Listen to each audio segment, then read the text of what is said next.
Hola, ¿qué tal amigos? Bienvenidos a esta nueva emisión de Diálogo de CGTV en español. Les saluda Jia Jiabin desde Beijing. En 1959, el gobierno central de China efectuó la reforma democrática en el Tíbet, anulando el sistema de servidumbre feudal, consumando así una gran transformación que marcó una nueva época en la historia del Tíbet y cambió de manera radical el destino del pueblo tibetano. En esta emisión de la serie Tíbet, una historia por contar, vamos a conocer los principales cambios que se sucedieron en el Tíbet después de la reforma democrática. En el estudio nos acompaña una vez más el profesor Zheng Shujiu, catedrático de la Universidad de Estudios Extranjeros de Beijing. Hola, profesor Zheng, una vez más, bienvenido a Diálogo. Gracias.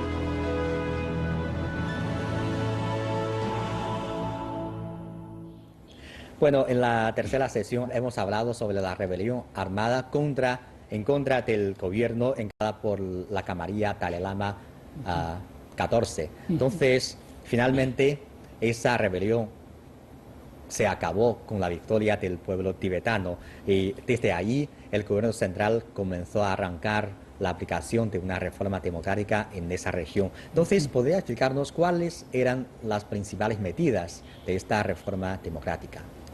Bueno, con la huida de Dalai Lama junto con sus seguidores, ¿no? Inmediatamente el gobierno central, el primer ministro Zhou Enlai, promulgó una orden, ¿no? En que se disolvió el gobierno local de Tíbet, ¿no? Y el poder lo asumía el comité preparatorio de la región autónoma de Tíbet, ¿no? En aquel entonces el Panchen Lama, otro líder religioso más importante de Tíbet, asumía el cargo del presidente de este comité, ¿no? Y mientras tanto, el gobierno central decidió primero apaciguar la rebelión, ¿no? Y por otra parte, o al mismo tiempo, también se efectúa la reforma democrática, ¿no? Que consiste en los siguientes contenidos, ¿no? En los siguientes renglones. Primero es anular la opresión y explotación ejercidas por el sistema de servidumbre feudal y emancipar al millón de esclavos y siervos. El segundo lugar es realizar la reforma agraria, ¿no? Anular el sistema feudal de propiedad de tierra de los propietarios de siervos, permitiendo a los siervos y esclavos ser dueños de esta tierra. Y otra cosa muy importante es anular el sistema teocrático, ¿no? Y practicar la separación del poder político y el poder religioso, ¿no? Y la libertad de creencia religiosa, ¿no? Y después fundar el poder popular democrático y garantizar al pueblo ejercicio de derecho de ser dueños, ¿no? De su destino. Y a través de la reforma democrática, en unos pocos años se había registrado cambios enormes, ¿no? Se eliminaron los males legados de la vieja sociedad, ¿no? El millón de siervos y esclavos obtuvo la liberación política, económica y también social, permitiendo de esta forma, ¿no? A la sociedad de Tíbet mostrar una fisonomía nueva y el surgir de una nueva era para el desarrollo tibetano, ¿no? Eso ya ha sido una historia, ¿no? Verdadera, ¿no? Y lo más importante es el desarrollo de los derechos humanos para los anteriormente, digamos que eran siervos e esclavos. después de la democracia, de la reforma democrática. Sí, son 4 aspectos de cambios muy grandes y además de estos cambios arriba mencionados, ¿cómo los tibetanos han logrado ser el dueño de su propio destino después de esta reforma democrática? Luego de anulado el sistema de servidumbre feudal, el pueblo de las diversas etnias de Tíbet fundó el poder democrático popular. A finales del año 60 se habían fundado 1009 poderes populares a nivel de cantón y 283 a nivel de territorio y 78 a nivel de distrito y 8 a nivel de prefectura, ¿no? El número de 4 dirigentes de etnia tibetana y otras minorías etnias superó los 10.000, ¿no? Más de 4.400 siervos y esclavos emancipados se convirtieron en 4 dirigentes, que eso quiere decir un cambio muy grande, porque han sido dueños de su propio destino, manejando el poder legislativo, ¿no? El año 1961, los diversos lugares de Tíbet iniciaron las elecciones generales, ¿no? Y el 92% de las zonas tibetanas fundaron poderes populares de cantón, con siervos e esclavos emancipados como sus principales dirigentes, ¿no?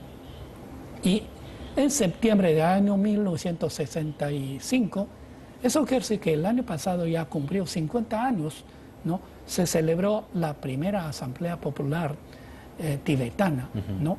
Y también era la fecha cuando se fundó la región autónoma del Tíbet, ¿no?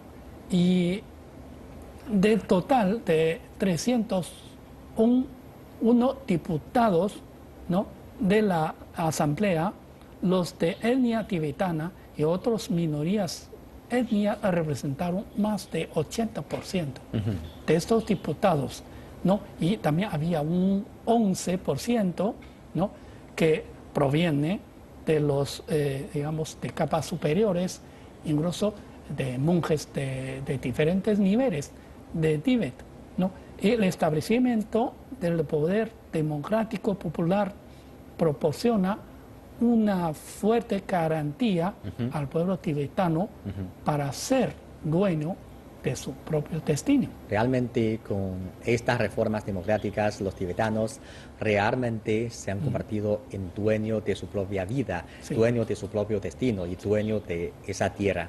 Claro, y ahora ha transcurrido más de 50 años desde esta reforma muy importante en la historia del Tíbet.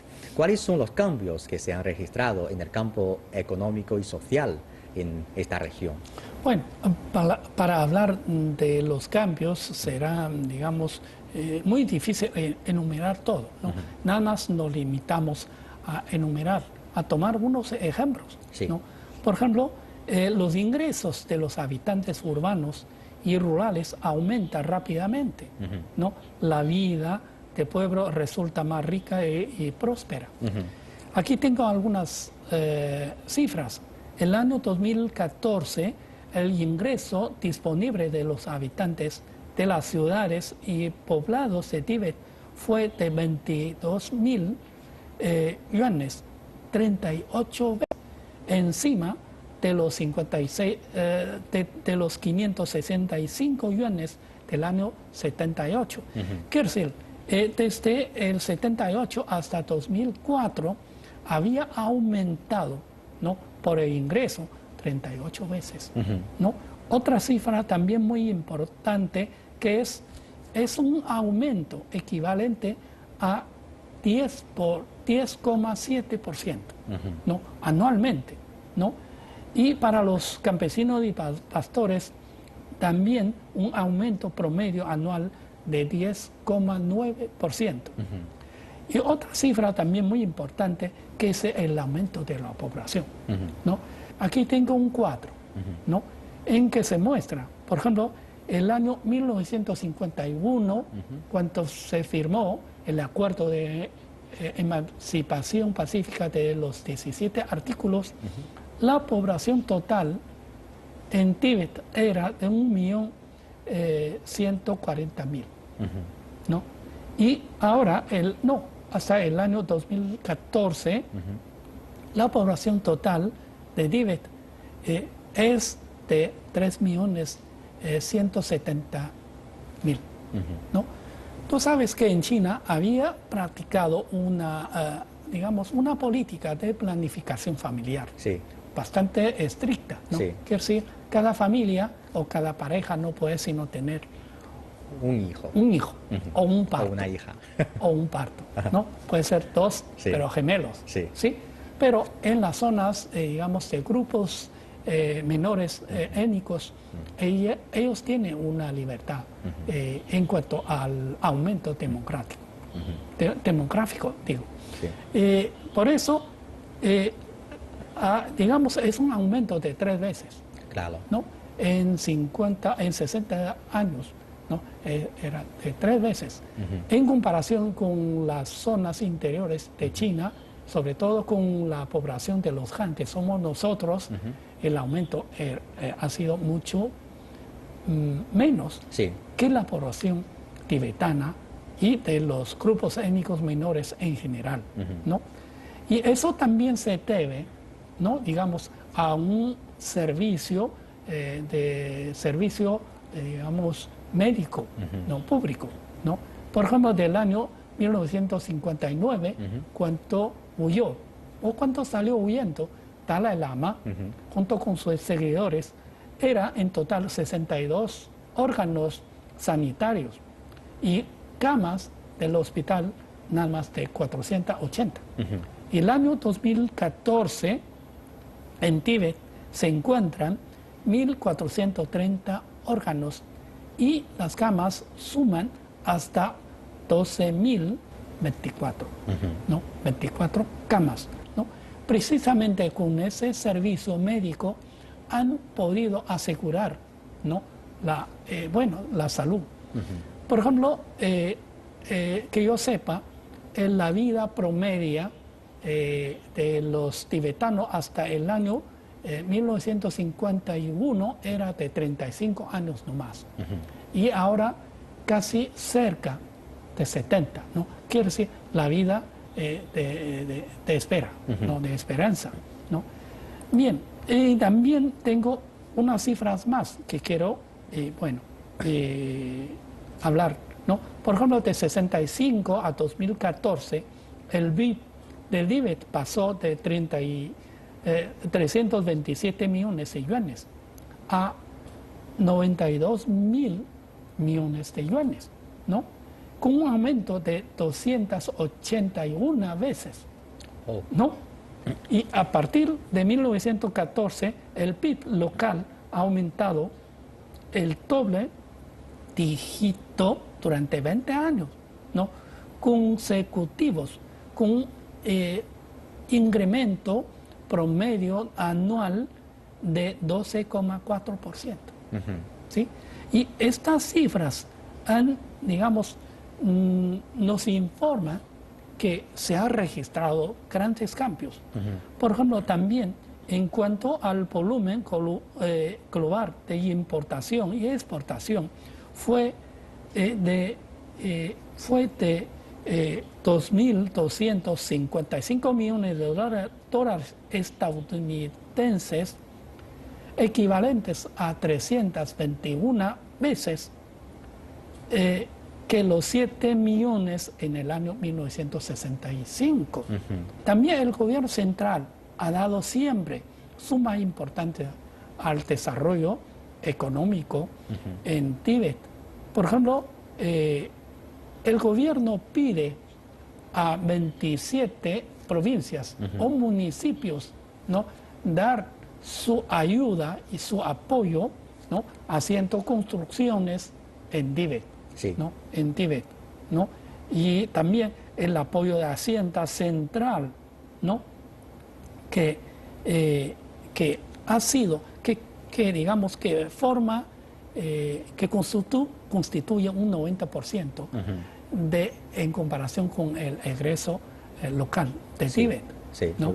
Que todo esto quiere decir que el gobierno central han puesto mucha atención, prestando gran cantidad, digamos, de financiación, ¿no? Financiación a este lugar que había sido muy atrasado, que había sido muy pobre. Sí. ¿no? Yo creo que estas cifras demuestran claramente el desarrollo de esa región en lo económico y lo social.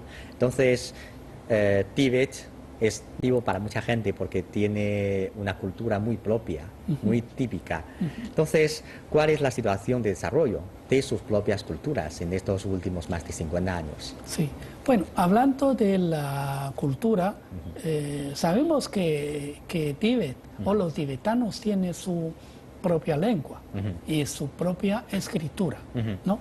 Después de la democracia, digamos, reforma democracia, y después de la fundación de la región autónoma de Tíbet en el año 1965, el gobierno central, tanto el central como el local, ¿no? ha prestado mucha atención a la enseñanza, ¿no? Así que ahora en Tíbet la enseñanza es, digamos, es bilingüe. Quiere decir, por una parte en la lengua tibetana, por otra parte también se enseña el chino mandarín, ¿no? El chino mandarín, que la educación, además, según la Constitución de la República Popular China y la Ley de Autonomía Etnia Regional de la República Popular China, ¿no? Se ha establecido, ¿no? a través de la Constitución y leyes, ¿no? digamos, la obligación de estudiar el tibetano para esta zona, ¿no? Y otra cosa también muy importante que es la cultura, ¿no? La cultura en general, ¿no? tradicional, es objetivo de la producción y herencia, ¿no? El Estado ha establecido un grupo de bases de educación y capacitación en instituciones de investigaciones de gama completa, entre los cuales destaca la Universidad de Lhasa de Tíbet, ¿no? el Centro de Estudios sobre el Tíbet en China, el Instituto de Ciencias Sociales de Tíbet y el Instituto de Astronomía en esta zona. Y también hay cosa muy interesante que desde los años 50 el gobierno central ha invitado a, digamos, a niños y jóvenes a estudiar en otras zonas de China, ¿no? Sí. Educando, ¿no? de esta forma para el Tíbet, ¿no? Formando, digamos, personales académicos, científicos y tecnológicos. Otra cosa muy importante es el Tíbet ha realizado sucesivamente la encuesta general, ¿no? La recolección y ordenamiento, el estudio y la publicación de cultura tradicional regional. Y gracias a estos trabajos sistemáticos se han compilado más de 10.000 músicas o canciones, ¿no? Chuyi, que quiere decir un arte vocal y materiales formados por más de 30 millones de caracteres chinos. ¿Sí? Bien, en realidad, a finales de año 2014, el Tíbet contó con más de 80 niños regresados en las guarderías infantiles, ¿no? Y la tasa brutal de ingreso en las guarderías infantiles de educación preescolar llegó a 60%, ¿no? Es que en China ahora se practica un sistema de educación gratuita u obligatoria de 9 años, pero en Tíbet no es de 9, sino de 15 años. Sí. Eso quiere decir, los niños a los 3 años, ¿no? ya pueden entrar como el estudio preescolar. 3 años preescolares, 6 años de primaria, y 6 años de secundaria, dividida en 2 etapas, que es decir,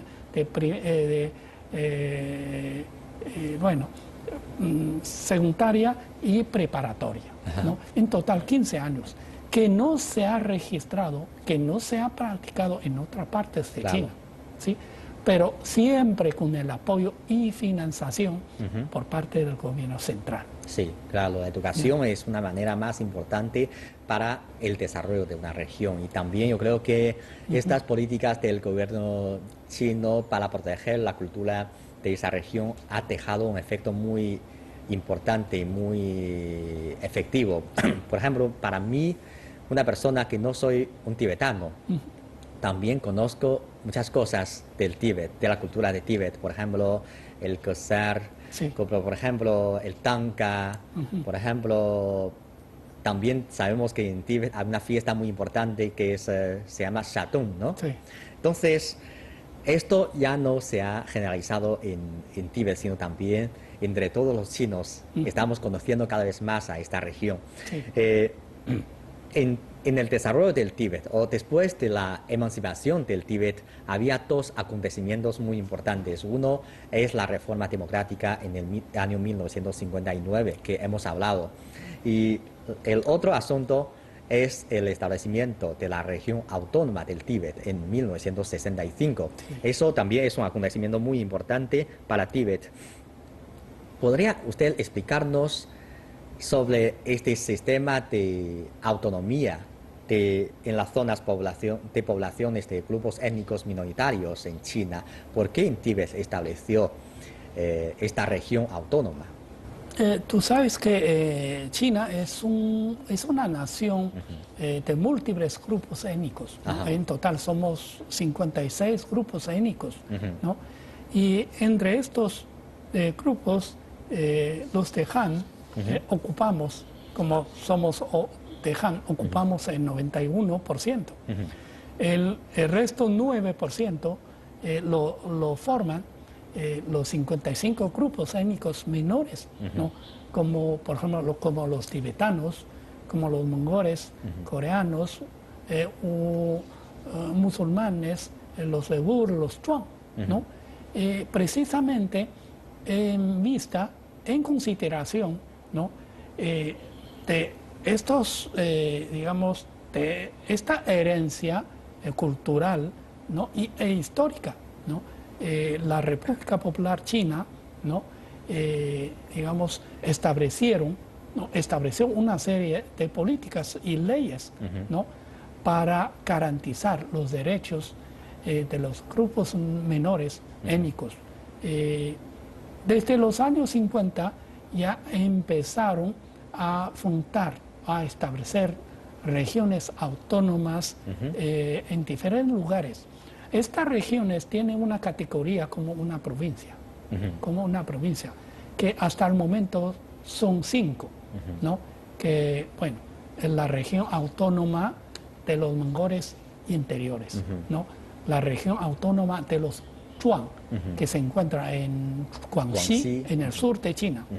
Y luego los Hui, que es decir, los musulmanes de Ningxia, ¿no? Y luego los uigur, de Xinjiang. Finalmente, los tibetanos que se encuentran en Tíbet, ¿no? También hay distritos, ¿no? Por ejemplo, dentro de una provincia hay grupos étnicos menores que se concentran viviendo en algún lugar, en algún distrito. También es se establece un distrito de algún grupo. Por ejemplo, en Hebei hay un distrito que se llama Dachang, que es donde se concentran los musulmanes, ¿no? Esta categoría, no, digo, este establecimiento del sistema sirve para proteger a los derechos, ¿no? De estas zonas, y sobre todo ello tiene una autonomía mucho más grande que otras zonas en lo que se refiere a los campos económicos, ¿no? Y lo que se refiere a los, digamos, a la educación y cultura, ¿no?